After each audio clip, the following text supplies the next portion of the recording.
Taki dzień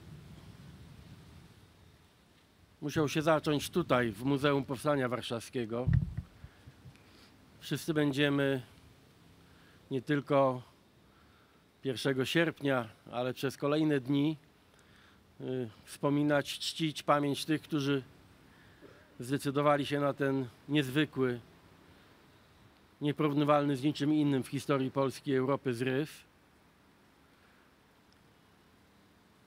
Ja mam poczucie takiego niezwykłego poruszenia, kiedy wspólnie z panem prezydentem Warszawy, Rafałem Trzaskowskim, z panem dyrektorem Muzeum Janem Ołdakowskim, kiedy oglądaliśmy między innymi bardzo pieczołowicie koloryzowane zdjęcia z czasów powstania. Pan dyrektor powiedział mi wtedy, że to robi szczególne wrażenie na najmłodszych zwiedzających to muzeum, że bardzo przybliża i humanizuje artefakty zgromadzone w tym muzeum i działa na wyobraźnię tych najmłodszych.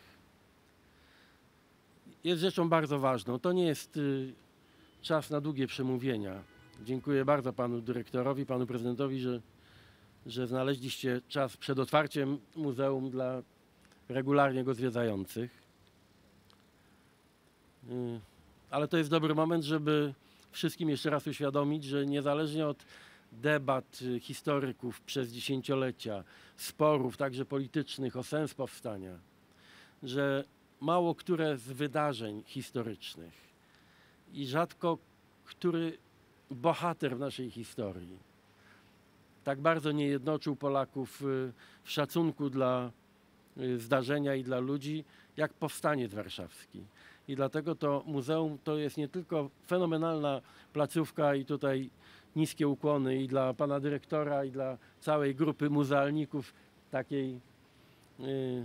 takiego pseudonimu zawodowego doczekała się cała ta grupa, ale rzeczywiście zrobiliście rzecz wyjątkową i miliony zwiedzających to muzeum tylko potwierdza sens waszej pracy, ale sens samej idei. Powstanie warszawskie i tego typu wielkie przedsięwzięcia jak Muzeum Powstania tu w Warszawie, one naprawdę dają nam szansę łączenia i między generacjami. Dlatego tak ważne jest z punktu widzenia muzeum, aby młodzi Polacy, młode Polki, młodzi Polacy trafiali tutaj i byli tym naprawdę zainteresowani, ale też łączy, jak powiedziałem, ludzi o różnych poglądach, różnych korzeniach, różnych tradycjach. I dlatego jest bezcenne. Ta pamięć jest bezcenna, hołd, który się należy w sposób oczywisty, jest także bezcenny w tworzeniu lepszej przyszłości. Skoro tak trudno w naszej historii znaleźć te momenty, te postaci, o których wszyscy możemy powiedzieć, tak, to są nasi bohaterowie, tak, to są nasze, wszystkich Polaków, wielkie wydarzenia historyczne, to tym bardziej musimy o nie dbać. Pan prezydent Warszawy zwrócił mi uwagę kilkanaście dni temu, że jest pewna rzecz do naprawienia ze względu na nieprzemyślane pewne decyzje takie formalne, urzędnicze. Jakiś czas temu okazało się, że gotowość do wsparcia finansowego muzeum nie może być zrealizowana. Są takie miejsca, gdzie nie myślimy w kategoriach budżetu, nie myślimy w kategoriach dyscypliny, tylko myślimy w kategoriach takiego fundamentalnego interesu narodowego. I dlatego w porozumieniu z panem dyrektorem i panem prezydentem i na ich wniosek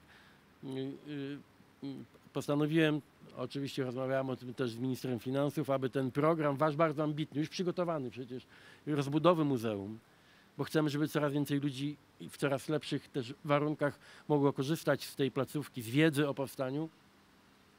Więc ten program, który ambitnie zaczęliście, ale na który brakowało pieniędzy, musi się jak najszybciej zrealizować. I dlatego decyzja o tych 100 milionach złotych, bo na taką kwotę się umówiliśmy, została podjęta przeze mnie, ministra finansów, i w ciągu kilku miesięcy wpłynie to symbolicznie na konto muzeum, bo jak operacja będzie wyglądała, nie wiem. Ale to już pozwoli Wam właściwie od dzisiaj realizować te elementy projektu, które wymagały gwarancji finansowania. Także jeszcze raz dziękuję za to, że powiedzieliście mi wprost o tym, że szansą dla muzeum, żeby było większe, nowocześniejsze, jeszcze bliższe jakby ludziom są te szybkie decyzje i z wielką satysfakcją mogę to dzisiaj tu ogłosić. I chciałem bardzo też podziękować za te, jako też historyk naprawdę potrafię to docenić, że przecież to nie jest łatwe zadanie pokazać 80 lat pokazać w sposób atrakcyjny dla kolejnych pokoleń chwałę i tragedię powstania, a Wam się to udaje. Także Wasza misja wykracza daleko poza misję typowego muzeum i na pewno wszyscy to bardzo, bardzo doceniają. Jeszcze raz dziękuję Panie Prezydencie za szczególną troskę nad tym miejscem. No i proszę przekazać, Panie Dyrektorze, wszystkim, którzy zaangażowani są w to wielkie przedsięwzięcie, najwyższe słowa uznania. Prezydent Miasta Stołecznego Warszawy, pan Rafał Trzaskowski. Panie premierze, wielkie podziękowania, bo to bardzo ważna deklaracja. Powstańców jest wśród nas coraz mniej i dlatego tak ważna jest pamięć o powstaniu, o tych wszystkich wartościach, za które powstańcy oddawali swoje życia. Później przez te ostatnie dziesięciolecia nas po prostu uczyli o tym, co najważniejsze. Nie tylko o bohaterstwie, ale również o solidarności, o koleżeństwie, o tym, żeby przełamywać swoje słabe strony i żeby umieć również rozpoczynać od początku. I dlatego tak ważne jest, że znalazły się pieniądze na rozbudowę muzeum, bo ta misja edukacyjna jest nieprawdopodobnie istotna, a dzięki temu właśnie misja edukacyjna będzie mogła być rozwijana. I ta pamięć o powstaniu, która jest w naszym DNA i która jest mitem założycielskim naszej wolności, będzie mogła być po prostu znacznie skuteczniej przekazywana kolejnym pokoleniom. Jeszcze raz, panie premierze, wielkie podziękowania. Dyrektor Muzeum Powstania Warszawskiego, pan Jan Ołtakowski. Chciałem bardzo serdecznie podziękować właśnie dziś, 1 sierpnia, panu premierowi za tą decyzję. Mamy gotową koncepcję, jak powinna wyglądać budowa i czekaliśmy na budżet. Od jutra zaczynamy pracę. Dziękuję w imieniu wszystkich pracowników muzeum, ale dziękuję też w imieniu nowego pokolenia. Ludzi, którzy przyjdą do tego nowego muzeum, żeby przygotować się na stulecie obchodów Powstania Warszawskiego. Dziś, kiedy zaczniemy budować, to będziemy mogli ukształtować nowe pokolenie, które uczci z nami w Polsce, wolnej i silnej, pamiętającej o swoim dziedzictwie za 20 lat stulecie muzeum. Oczywiście nie będziemy budować tak długo, to 3,5 roku tylko, ale reszta to praca dla tych, których w sercu powstańców są tak ważni, czyli dla ich rówieśników z czasu Powstania Warszawskiego. Panie premierze, panie prezydencie, bardzo dziękuję za tą decyzję.